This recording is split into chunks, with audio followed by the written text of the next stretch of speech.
Welcome to Pharmacology Outline Channel.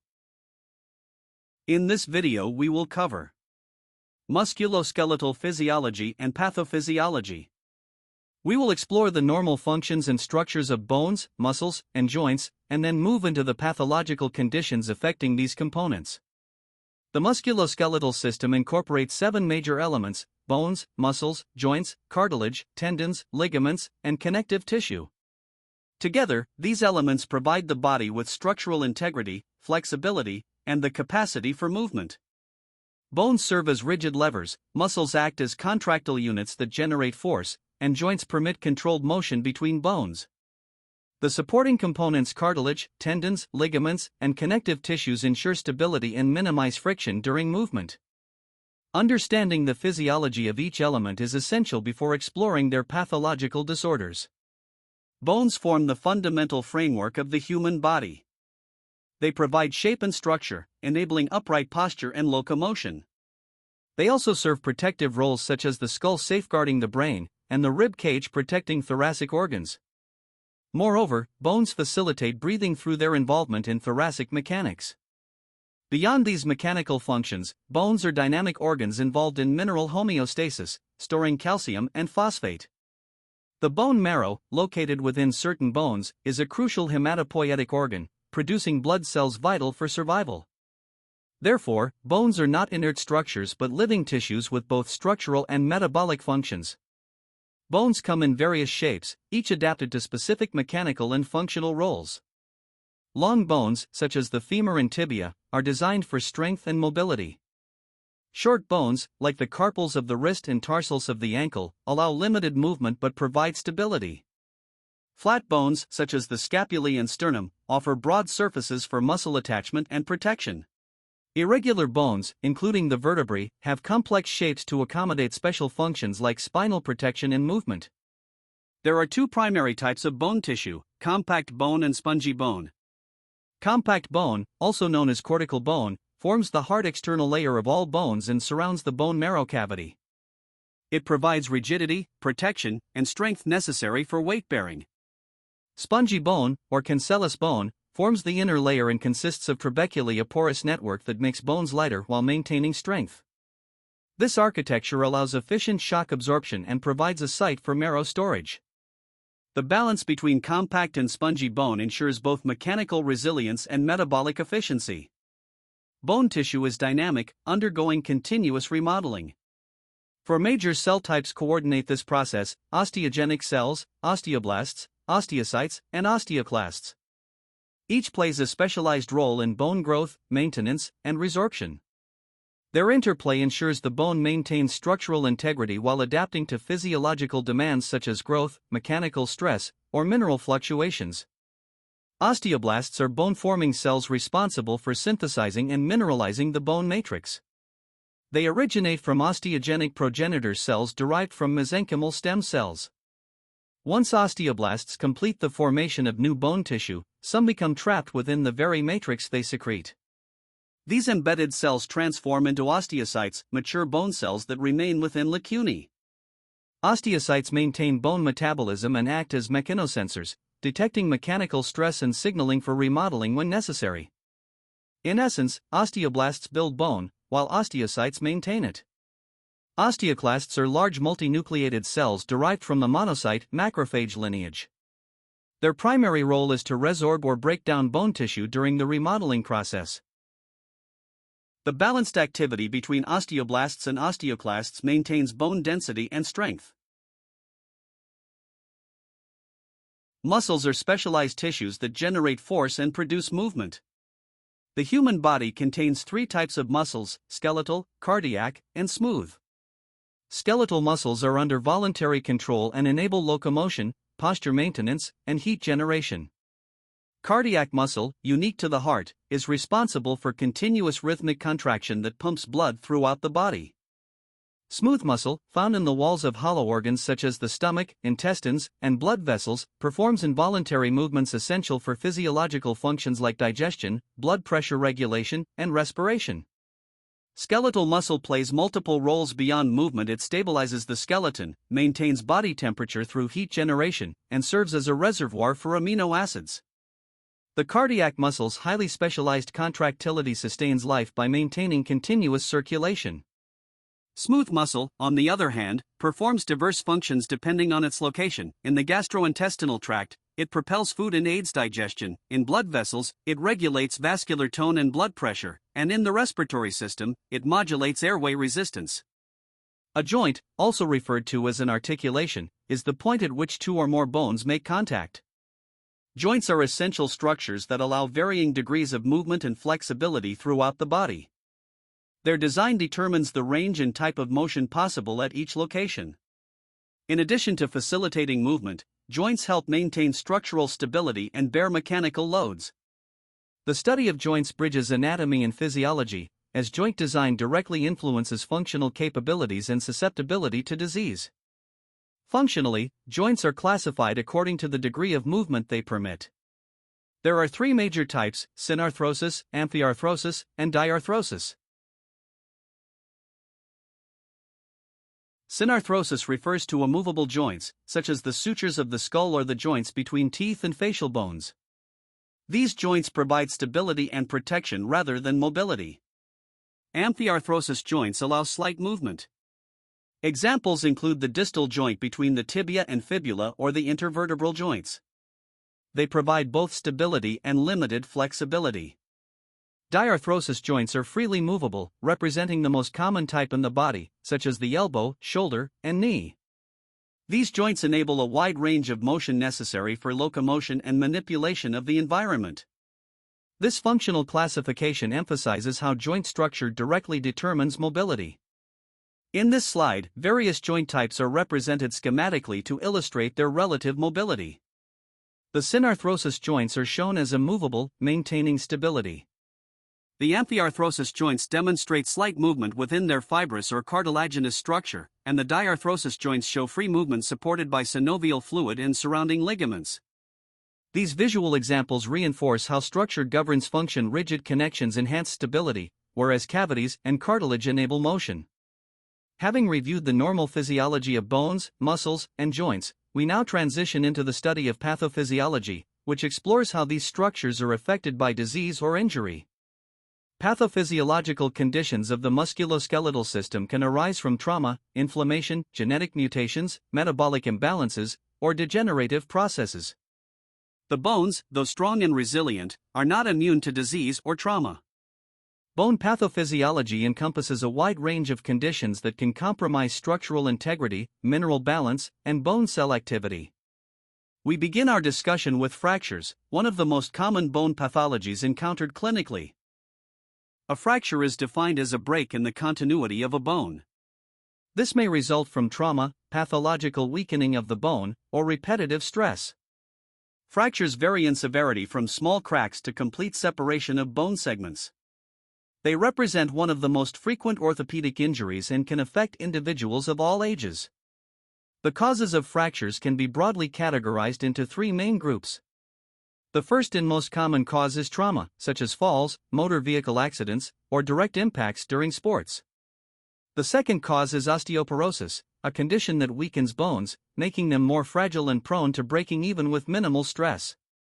The third cause is overuse or repetitive strain, often seen in athletes, leading to stress fractures.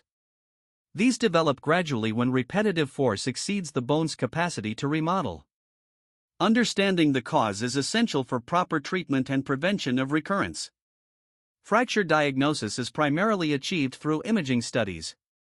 Standard X-rays are the most commonly used method, providing clear visualization of bone discontinuity.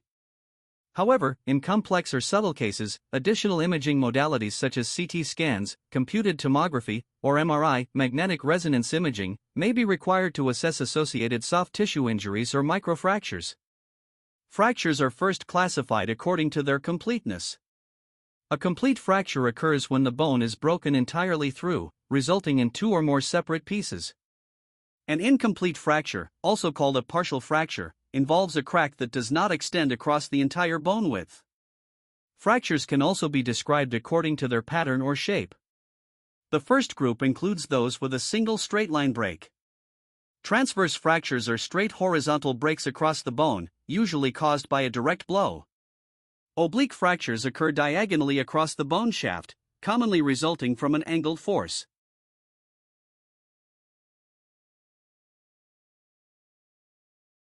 Linear fractures run parallel to the bone's long axis and are less likely to cause displacement. These classification patterns assist clinicians in predicting healing behavior and planning appropriate fixation methods. A second group of fractures includes those with more complex patterns. Greenstick fractures are partial fractures where the bone bends and cracks but does not break completely, most frequent in children. Comminuted fractures occur when the bone shatters into 3 or more pieces, often due to high-impact trauma such as vehicle accidents. Further fracture types include segmental fractures, where the same bone is broken in 2 distinct locations, leaving a floating segment of bone between. These are often severe and typically occur in long bones such as the femur or tibia. Spiral fractures, which twist around the bone, result from rotational forces applied to a fixed limb. This type is seen in sports injuries or accidents involving torsion. Fractures are also described based on location and exposure to the external environment. Fractures may occur in any anatomical region: shoulder, elbow, rib, hip, or ankle, each with distinct implications for mobility and recovery. Regarding exposure, fractures are classified as closed, simple, or open, compound. In a closed fracture, the skin remains intact, while in an open fracture, the broken bone pierces through the skin, increasing the risk of infection and requiring urgent medical care. Fractures may also be displaced or non-displaced. In a displaced fracture, bone fragments move apart, leaving a visible gap and requiring manual or surgical realignment. Non-displaced fractures, though broken, maintain proper alignment. First aid measures involve minimizing movement, controlling bleeding with sterile dressings, immobilizing the injured area, and applying ice to reduce swelling. Proper early management is critical to promote healing and prevent long-term deformity or loss of function.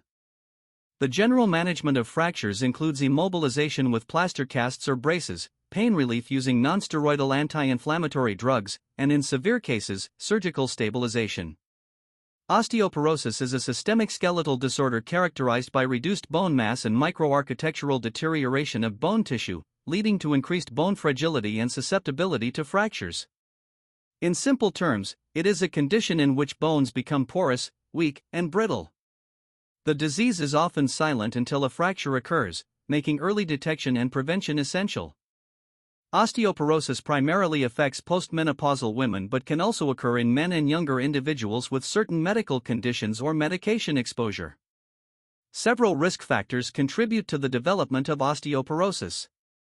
One of the most important is prolonged corticosteroid therapy, especially when taken at high doses for more than 3 months, as glucocorticoids inhibit osteoblast activity and increase bone resorption. Medical conditions such as malabsorption syndromes, hyperthyroidism, and chronic kidney disease also predispose to bone loss. A family history of osteoporosis increases genetic susceptibility, while lifestyle factors like smoking, excessive alcohol consumption, and physical inactivity further exacerbate the risk. The pathophysiology of osteoporosis involves an imbalance between bone formation and resorption. Under normal circumstances, osteoblasts and osteoclasts work in concert to remodel bone. In osteoporosis, osteoclastic activity exceeds osteoblastic activity, leading to net bone loss.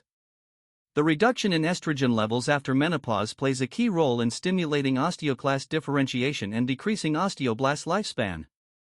The diagnosis of osteoporosis relies primarily on measuring bone mineral density. The standard and most accurate method is dual-energy X-ray absorptiometry. This non-invasive test measures the amount of mineral content, primarily calcium, within a specific bone segment, typically the spine or hip. The result is expressed as a T-score, comparing the patient's bone density with that of a healthy young adult. The management of osteoporosis aims to reduce bone loss, enhance bone strength, and prevent fractures. Treatment involves both non-pharmacological and pharmacological approaches. Non-pharmacological measures focus on lifestyle modification, adequate intake of calcium and vitamin D, regular weight-bearing exercise, and minimizing fall risks at home. Smoking cessation and limiting alcohol intake are also vital. Pharmacological treatment is indicated for those at high fracture risk or with confirmed osteoporosis. The choice of therapy depends on patient profile, severity, and tolerance to medication. Bisphosphonates, such as alendronate and risedronate, are first-line agents that inhibit osteoclast-mediated bone resorption, thereby preserving bone mass.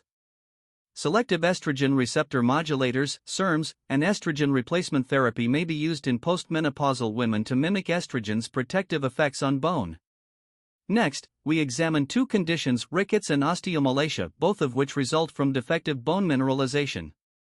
Rickets occurs in children, leading to soft, weak bones that deform easily under the body's weight, while osteomalacia occurs in adults, producing generalized bone pain and muscle weakness. The underlying mechanism in both is a deficiency of vitamin D and/or calcium, leading to insufficient mineral deposition in the bone matrix. In developing countries, inadequate sun exposure and poor diet are the most common causes, collectively termed nutritional rickets. The primary cause of rickets is vitamin D deficiency, which impairs calcium and phosphate absorption from the intestine. This deficiency may result from limited sunlight exposure, poor nutrition, or malabsorption syndromes. Clinically, rickets presents with skeletal deformities such as bowed legs, thickened wrists, and delayed closure of fontanelles in infants. Other symptoms include dental abnormalities, muscle weakness, and stunted growth, leading to children being shorter than average for their age. Diagnosis involves both radiologic and biochemical assessments. X-rays reveal bone deformities and reduced mineralization. Bone density scans confirm weakened bone structure. Blood tests show low vitamin D, low or normal calcium, and elevated parathyroid hormone, PTH, due to secondary hyperparathyroidism. Treatment primarily focuses on vitamin D and calcium supplementation and ensuring adequate sunlight exposure. In severe cases, injectable forms of vitamin D may be administered. Paget's disease of bone is a chronic metabolic bone disorder characterized by abnormal bone remodeling. Normally, bone tissue undergoes a balanced cycle of resorption by osteoclasts followed by formation by osteoblasts. In Paget's disease, this balance is lost. Excessive bone breakdown is followed by disorganized bone formation. As a result, the newly formed bone is structurally abnormal, it is enlarged, soft, and mechanically weak. The disease often affects older adults and may involve one or several bones. The most commonly affected sites include the pelvis, skull, spine, and long bones of the legs. The fundamental defect in Paget's disease is increased and disordered bone remodeling. Initially, osteoclastic activity accelerates, leading to excessive resorption of bone. In response, osteoblasts attempt to compensate by producing new bone at a high rate. However, this new bone is laid down in an irregular and haphazard pattern, lacking normal lamellar structure. The result is a mosaic of woven bone that is enlarged but structurally weak and prone to deformity and fracture. The symptoms of Paget's disease vary depending on which bones are affected and the extent of involvement. The most common symptom is bone pain, often described as a deep, aching discomfort that worsens at night. Other manifestations include skeletal deformities, such as bowing of the legs, and fractures resulting from brittle bone. When the skull is involved, headache, hearing loss, or tinnitus may occur due to compression of cranial nerves. Enlargement of bones can also cause nerve compression elsewhere, leading to loss of sensation or movement. Some patients, however, may remain asymptomatic, and the disease is discovered incidentally through X-rays or elevated blood markers. Diagnosis involves a combination of biochemical tests and imaging studies. The most characteristic laboratory finding is a markedly elevated serum alkaline phosphatase (ALP) level, reflecting increased osteoblastic activity. However, calcium and phosphate levels usually remain normal. Radiological investigations show characteristic features such as bone enlargement, cortical thickening, and patchy sclerosis. MRI and CT scans may be used to assess complications, including fractures or nerve compression. The diagnosis is often confirmed by correlating clinical symptoms with biochemical and imaging findings. Bone tumors represent abnormal growths of tissue within the bone, resulting from uncontrolled cell proliferation. They can be benign, non-cancerous, or malignant, cancerous.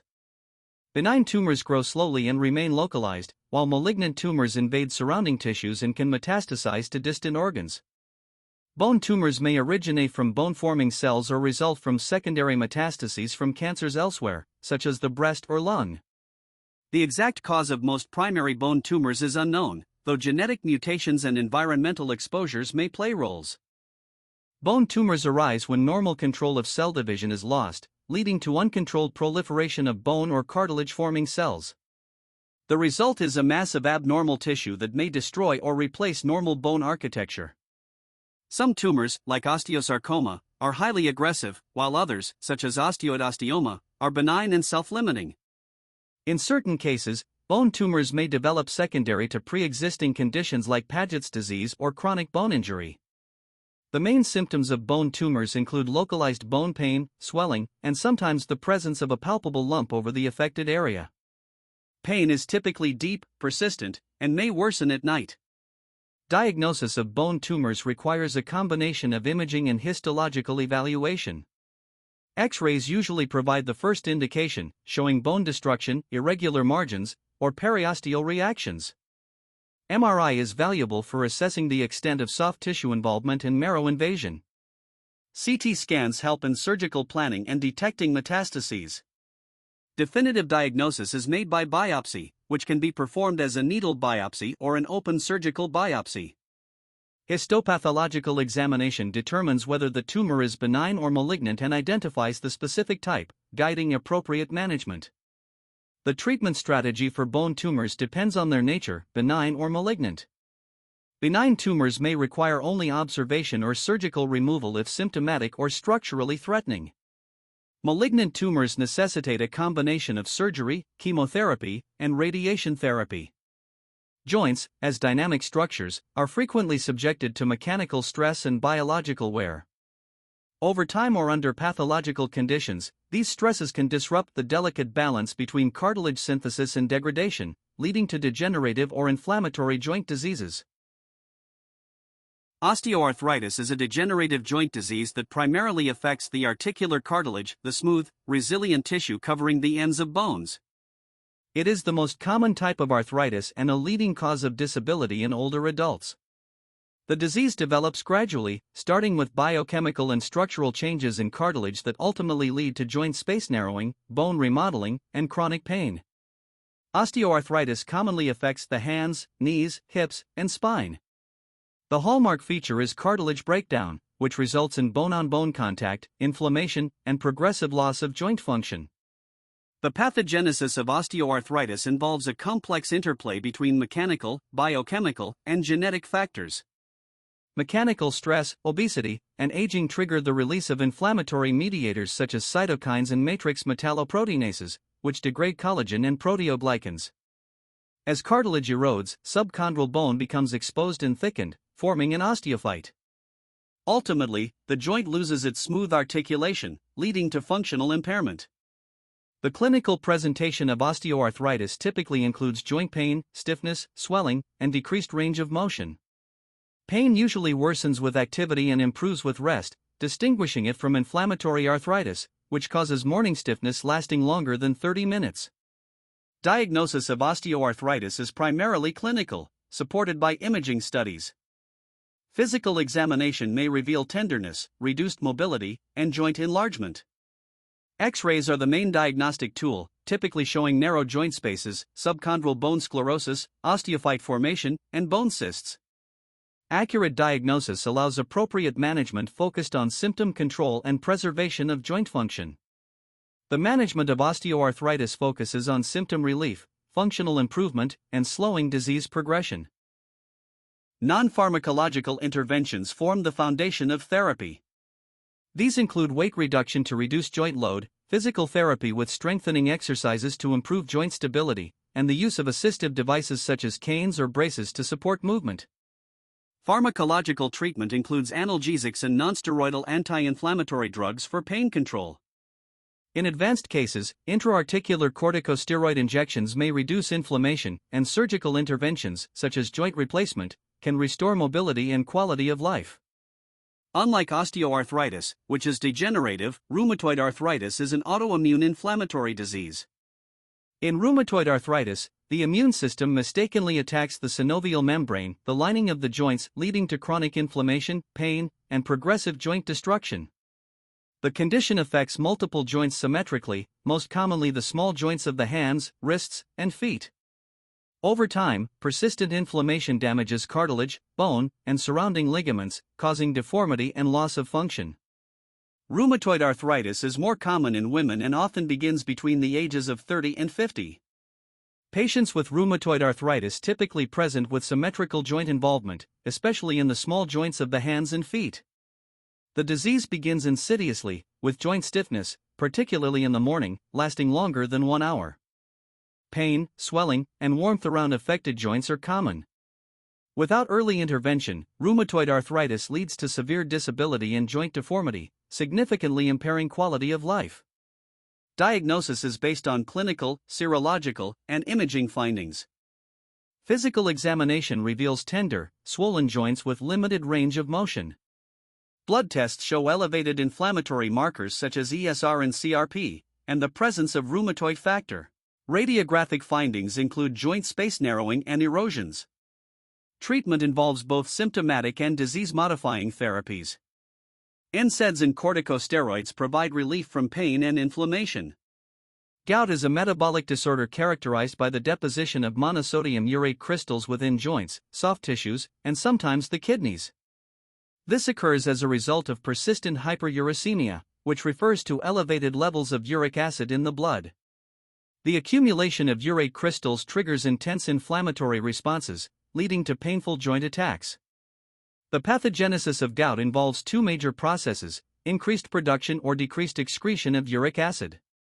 Uric acid is the end product of purine metabolism. When levels exceed the solubility threshold, crystals of monosodium urate precipitate in joints and surrounding tissues. The most commonly affected joint is the big toe, but the ankles, knees, wrists, and fingers can also be involved. Clinical features of gout include severe joint pain, redness, warmth, and swelling, usually at night. Diagnosis of gout is based on both clinical findings and laboratory confirmation. Physical examination often reveals an acutely inflamed, tender joint. The definitive diagnostic test is joint aspiration, where synovial fluid is analyzed under a polarized microscope. The presence of needle-shaped, negatively birefringent urate crystals confirms the diagnosis. Additionally, serum uric acid levels are typically elevated, although normal levels do not exclude gout. Dietary modification, including limiting purine-rich foods, such as red meat, shellfish, and organ meats, and alcohol, is an essential part of gout prevention. Urate-lowering therapy is introduced to prevent recurrence. Allopurinol, a xanthine oxidase inhibitor, reduces uric acid production, while probenecid increases uric acid excretion. Ankylosing spondylitis is a chronic inflammatory arthritis that primarily affects the axial skeleton, particularly the spine and sacroiliac joints. Its hallmark is inflammation of spinal joints and ligaments, which leads to gradual fusion of the vertebrae, a process called ankylosis. As a result, the spine becomes rigid and less flexible. The exact cause of ankylosing spondylitis remains unknown, but it is believed to result from an autoimmune reaction in genetically predisposed individuals. The most prominent symptom of ankylosing spondylitis is chronic back pain and stiffness, which typically begins in the lower back and buttocks. Pain is usually worse in the morning or after periods of inactivity and improves with exercise, a key distinguishing feature from mechanical back pain. In this section, we will focus on the pathophysiology of muscular dystrophy as a representative muscular disorder. Muscular dystrophy refers to a group of inherited muscle diseases marked by progressive weakness and degeneration of skeletal muscles responsible for movement. Over time, affected muscles lose mass, become fibrotic, and lose their ability to contract effectively. The essential pathological process in muscular dystrophy involves mutation in genes that encode structural proteins of muscle cells. In Duchenne and Becker types, the defect lies in the dystrophin gene, which encodes a large cytoskeletal protein that anchors muscle fibers to the extracellular matrix. The clinical presentation of muscular dystrophy varies with the specific type, but common features include progressive muscle weakness, loss of motor milestones, and difficulty with ambulation. Diagnosis of muscular dystrophy is based on clinical, biochemical, and genetic assessments. Laboratory testing often reveals markedly elevated serum creatine kinase (CK) levels, reflecting muscle breakdown. Muscle biopsy confirms fiber necrosis, regeneration, and fatty infiltration. While there is currently no cure for muscular dystrophy, treatment aims to slow disease progression, preserve function, and improve quality of life. Corticosteroids, such as prednisone and deflazacort, are widely used to delay muscle degeneration and prolong ambulation. Physical therapy and regular exercise maintain flexibility and prevent contractures. Assistive devices such as braces, wheelchairs, and ventilatory support enhance mobility and. Thank you for watching. If you enjoyed the video, please like and subscribe for more pharmacology insights. Hit the bell to stay updated. Keep learning.